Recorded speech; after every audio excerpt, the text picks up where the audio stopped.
Bienvenue dans la deuxième partie donc, de cette analyse des transits planétaires 2024 en rapport avec le signe du Cancer. Cette deuxième vidéo a trait au transit de Mars. Mars va commencer un transit important dans le signe du Capricorne en tout début d'année 2024. Ça va commencer le 4 janvier.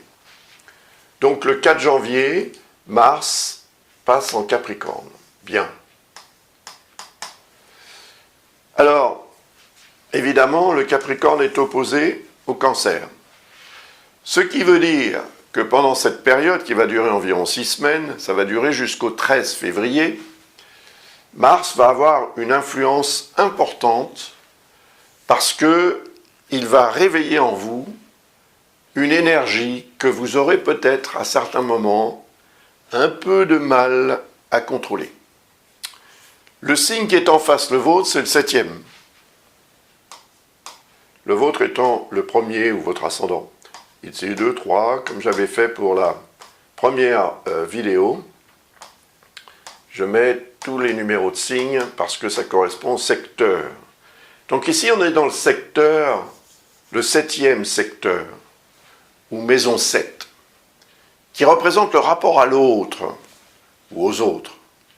Donc, il est possible que vous soyez particulièrement active ou réactif ou actif dans ce secteur et que cela puisse produire quelques tiraillements, des risques de conflits, etc. Mais, en même temps, si bien géré, bien sûr, cette énergie de Mars peut vous être très utile pour organiser tout un tas de choses avec l'autre personne dans votre vie ou d'un commun accord avec d'autres personnes au pluriel, c'est possible.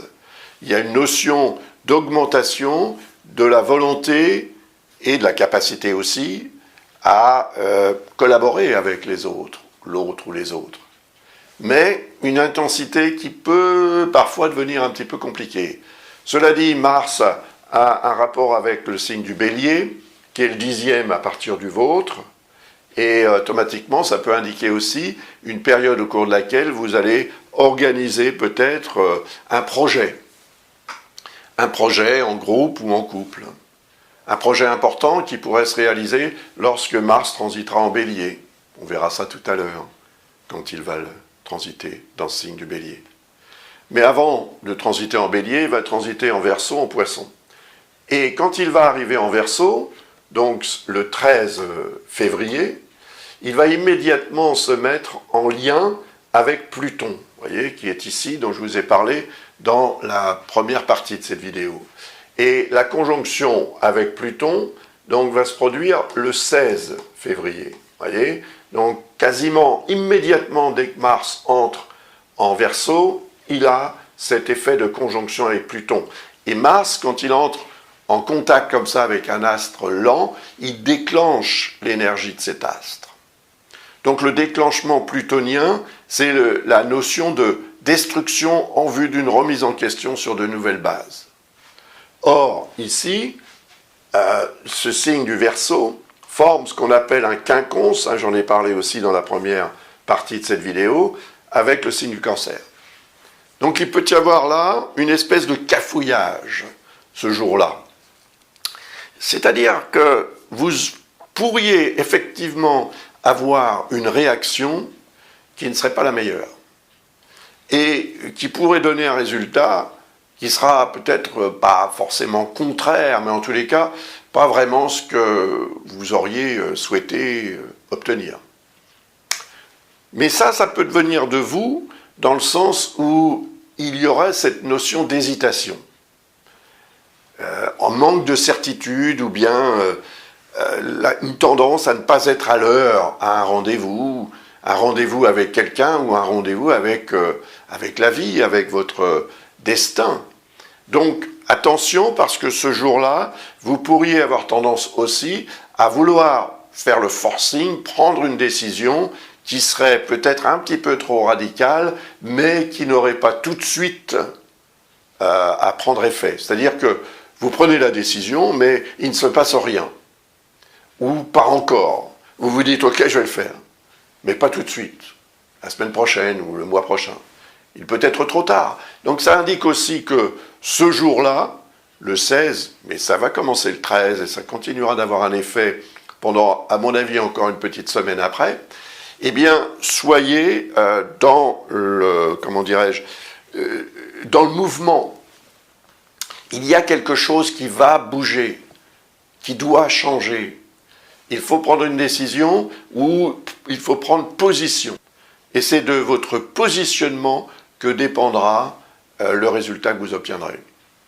Donc, il y a quand même là un effort à faire de préparation à l'arrivée de Mars dans ce signe du Verseau. Parce qu'il va quand même y séjourner pendant 6 semaines dans le signe du Verseau automatiquement, hein, jusqu'au 22 mars, il sera en Verseau. Donc le 22 mars, il change de signe, mais pendant qu'il sera en Verseau, il va être évidemment au quinconce du Cancer.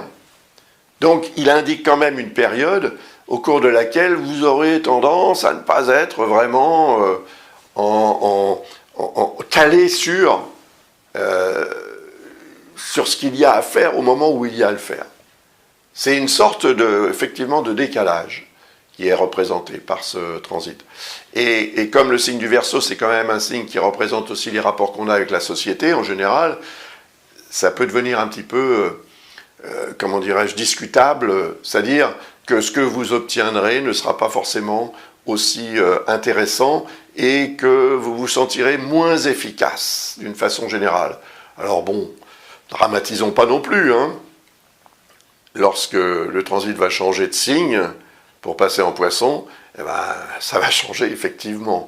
Parce que dans le signe des Poissons, Mars sera évidemment en harmonie avec le vôtre et il va rejoindre Saturne, puis il va rejoindre Neptune. Donc à partir du 22 mars, et pendant donc aussi également, hein, c'est pareil, une période de 6 semaines, en fait ça va durer jusqu'au 30 avril, Mars sera en harmonie avec votre signe, donc vous allez vous sentir là beaucoup plus efficace. Et comme le signe des Poissons, c'est le signe de l'intuition, comme le signe du Cancer, c'est le signe des émotions et des sensations en fait, vous allez pouvoir exploiter votre intuition de façon tout à fait efficace pour obtenir des résultats, pour tout au moins que vous puissiez décider du meilleur moment, comme ça spontanément, le meilleur moment pour agir ou réagir, afin d'obtenir le meilleur résultat. Et quand Mars va passer à la longitude de Saturne, il y aura une conjonction avec Saturne le 11 avril. Hein. Donc, le 11 avril, quand Mars arrive à la longitude de Saturne, là, le moment est propice pour prendre une décision concrète, en rapport avec ce que je vous ai expliqué dans la première vidéo au sujet de Saturne et Neptune, le potentiel de réalisation du rêve, ou du projet, de l'idéal, etc. Alors, ça ne veut pas dire que vous allez réaliser ce rêve-là, ce jour-là, mais la décision que vous allez prendre sera très importante parce qu'elle va aussi jouer en votre faveur lorsque Saturne rejoindra Neptune, comme je l'ai dit dans la première vidéo, 2025 et surtout en 2026. Mais après, Mars va évidemment atteindre la longitude de Neptune. Ça va se produire le 29 du mois d'avril. Donc Mars arrive ici, et en fait il apporte une sorte de message de ce que la décision que vous auriez pu prendre le 11 avril, concrètement, hein, avec Saturne, on est dans le concret.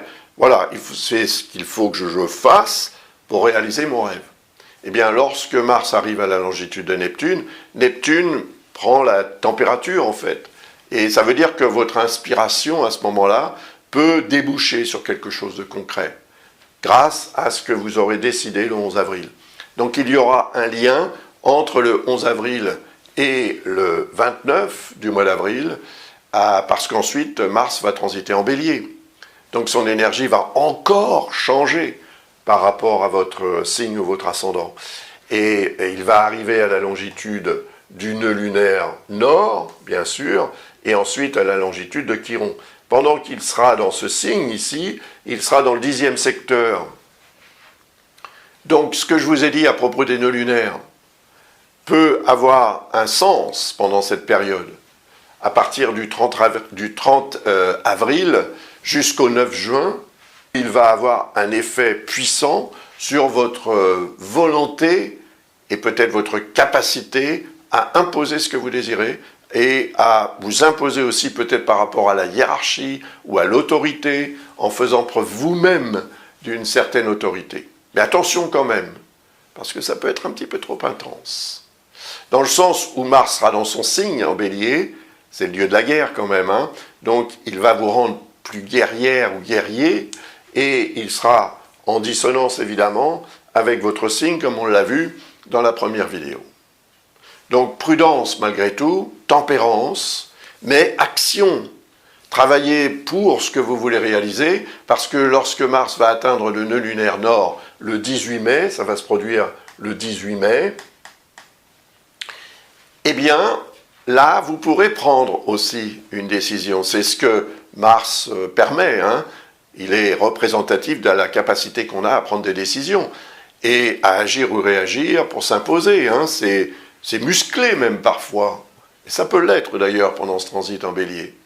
Et donc ce jour-là, autour du 18 mai, la décision que vous prendrez sera une décision en rapport avec ce que vous voulez directement obtenir par rapport à un projet, une situation, un statut, et relié aussi peut-être à ce que représente le nœud lunaire sud, ici, dans la maison 4, donc famille, foyer, relationnel aussi, etc. Et prenez une décision, bien sûr, mais prenez-la quand même dans cette logique de tempérance. N'attisez pas le feu, ne favorisez pas l'émergence de conflits qui pourraient en fait donner des résultats contraires ou opposés à ceux que vous auriez souhaité obtenir si vous étiez, entre guillemets, dans votre état normal. Après, il y aura une conjonction avec Chiron le 30 mai. Et là, il faudra faire attention un petit peu côté santé. On a l'impression qu'il peut y avoir quelque chose qui se déclenche tout à coup, un incident de santé. Alors, santé au sens propre du terme, il faut toujours faire attention quand même à sa santé, ou la santé dans un domaine de votre vie. Là, on est dans le 10e, hein. Donc c'est le rapport à l'autorité, bien sûr, la hiérarchie, etc. C'est aussi le père ou l'image du père, ou quelqu'un que vous pourriez considérer comme tel, qui pourrait avoir un souci de santé. Ou dans la relation avec l'autorité ou la hiérarchie, ou avec cette personne, vous pourriez avoir un souci de santé. Hein, la relation pourrait avoir un souci de santé. Il y a une notion de tension qui peut grimper comme ça en puissance très rapidement à la fin du mois de mai. Donc soyez beaucoup plus dans la tempérance, dans la...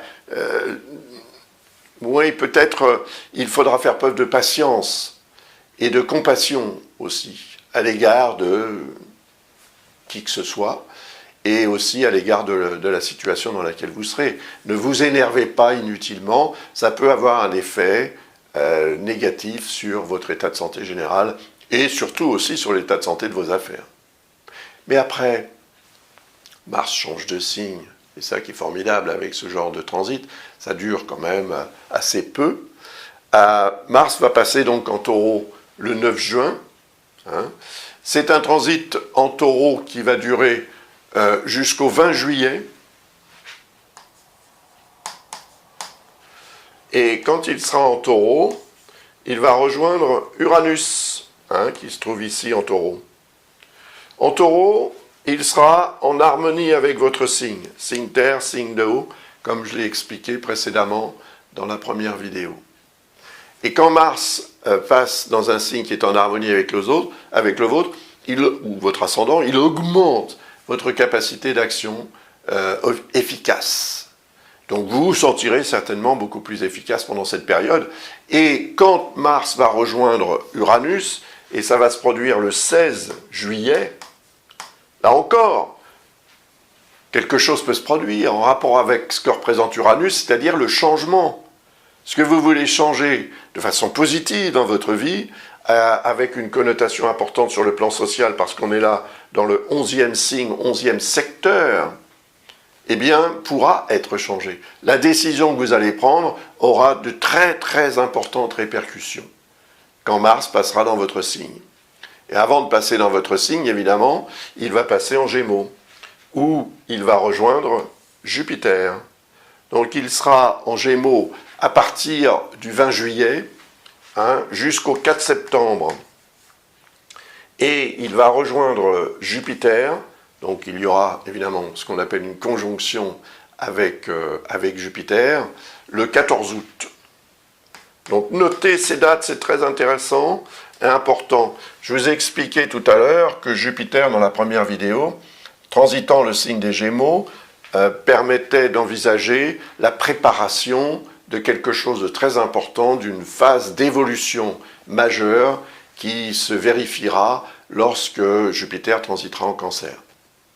Eh bien, la décision que vous prendrez aux alentours de ce jour-là, du 14 août, ou l'opportunité aussi qui pourrait se présenter et que vous saisirez rapidement vers le 14 août, eh bien, aura des répercussions lorsque, évidemment, d'abord Mars transitera votre signe, donc à partir du 4 septembre jusqu'au 4 novembre, Mars transitera en Cancer, et pendant cette période, selon ce que vous aurez obtenu quand Mars atteindra la position de Jupiter, selon ce qui se sera passé, peut-être en rapport avec le passé effectivement, c'est-à-dire une rencontre, des retrouvailles, ou une opportunité qui aurait un lien avec votre passé d'une certaine façon, mais aussi avec la connotation spirituelle de la vie, eh bien, lorsque Mars va transiter votre signe, du 4 septembre au 4 novembre, vous allez vous sentir beaucoup plus motivé. Et c'est peu de le dire, car Mars représente le 10e secteur de votre thème, donc l'énergie, en fait, de la volonté de réussir, c'est le statut social, l'ambition, les projets, etc. Et quand Mars va transiter votre signe, il va avoir un effet très fort sur la capacité latente à obtenir satisfaction dans tout ce que vous aurez besoin ou envie de faire. Vous serez beaucoup plus motivé, beaucoup plus active ou actif, réactive ou réactif. Enfin, voilà, votre potentiel, le potentiel que vous avez naturellement de vous imposer dans la vie sera décuplé. Mais voilà, il faudra quand même faire preuve de vigilance et de tempérance. Avec Mars, il faut toujours faire preuve de tempérance. Sinon, on va se retrouver à bord d'un véhicule tel qu'une Formule 1, et si on n'est pas pilote de Formule 1, on est vite dans le mur, n'est-ce pas? Donc, attention quand même pendant le transit de Mars dans votre signe, parce que ça pourrait vous inciter à en faire beaucoup trop. Et ensuite à vous fatiguer ou bien à commettre des erreurs à cause de cette fatigue ou à cause du trop-plein qui se sera accumulé, trop-plein de responsabilités, trop-plein de tensions, etc. Avec Mars, c'est un petit peu ça. Mais par contre, si bien canalisé, cette énergie peut être vraiment, vraiment symbolique d'une augmentation de l'efficacité et de votre capacité à vous imposer dans la vie. Et ça n'est franchement pas négligeable. Après, Mars va transiter en Lion. Mais il va revenir dans votre signe. Donc ça veut dire que, à partir du moment où il sera en Lion, il va progresser très lentement en fait. Il va arriver à 6 degrés du signe, du Lion, et il va se mettre à rétrograder. Je vous en ai parlé de ce phénomène de rétrogradation, mais toutes les planètes rétrogradent, à part le Soleil et la Lune. Donc le fait est que la rétrogradation qui va commencer le 7 décembre va commencer dans le signe du Lion, qui est le deuxième à partir du vôtre. Premier, deuxième. Premier, deuxième. Le secteur 2, c'est le secteur de l'argent, des revenus et des rapports qu'on a avec l'argent au quotidien, la matière de la vie, l'alimentation et l'alimentaire. C'est quand même le mois de décembre, période des fêtes de fin d'année, au cours desquelles on a tendance quand même à en faire un peu plus que d'habitude. Et les dépenses pour ceci ou cela, les cadeaux et autres, se faire plaisir aux autres, voilà. C'est ça le mois de décembre, Noël et jour de l'an. Donc attention quand même, parce qu'à partir du moment où Mars sera rétrograde, vous allez avoir peut-être tendance à ne plus être très bon gestionnaire, ou très bonne gestionnaire. Et ça peut avoir des répercussions ensuite. Mars va revenir transiter votre signe quelque temps en 2025, au début de l'année. Donc là, vous pourriez aussi avoir à gérer les contre-coups des écarts que vous aurez éventuellement faits au cours des fêtes de fin d'année en décembre 2024. Mais si vous gérez, si vous faites un effort de gestion, tout ira bien. Et vous n'aurez pas à déplorer les dérapages financiers et peut-être aussi des problèmes avec la banque. Hein. Coup de téléphone, allô, on a besoin d'argent. Eh bien, dans ce cas-là, si vous avez fait ce qu'il faut, encore une fois, tout ira bien. Et puis c'est sur le plan alimentaire aussi, faites attention quand même, pendant les fêtes de fin d'année, de ne pas manger n'importe quoi, n'importe quand, à n'importe quelle heure. Voilà, c'est tout. C'est basique hein, comme conseil, mais ça peut être intéressant de le suivre, parce que c'est toujours désagréable d'être malade après un bon repas. Voilà, j'ai terminé cette analyse. Je voudrais vous rappeler avant de partir mes livres, mes ouvrages didactiques. Si vous souhaitez vous initier à l'astrologie ou vous perfectionner en astrologie, n'hésitez pas. Ils défilent sous vos yeux maintenant et ils sont tous en vente sur Amazon. C'est Amazon hein, qui publie mes ouvrages, donc c'est normal que ce soit Amazon qui les vende. Et puis, il y a aussi les analyses astrologiques. Hein. Si vous souhaitez une analyse, réponse à une question ou une analyse plus approfondie pour 2024, n'hésitez pas. Visitez le site de l'École Ablas et découvrez les astrologues qui ont été formés par l'École Ablas et qui travaillent maintenant avec nous pour faire toutes sortes d'analyses importantes et intéressantes, j'en suis sûr, qui vous aideront dans toutes sortes de situations. Donc n'hésitez pas. Et puis il y a évidemment les cours. Si vous souhaitez apprendre l'astrologie de façon sérieuse pour en faire quelque chose qui vous sera utile afin d'améliorer votre vie dans tous les domaines, l'astrologie pour une vie meilleure, voilà le nom de mon école. Donc n'hésitez pas encore une fois, visitez le site de l'École Ablas et vous y trouverez toutes les informations pour vous inscrire à l'une des 4 options qui sont proposées. Je vous remercie encore une fois de votre attention et de votre intérêt pour mon travail et je vous souhaite, avec un peu d'avance, voire beaucoup d'avance, une superbe année 2024. Au revoir.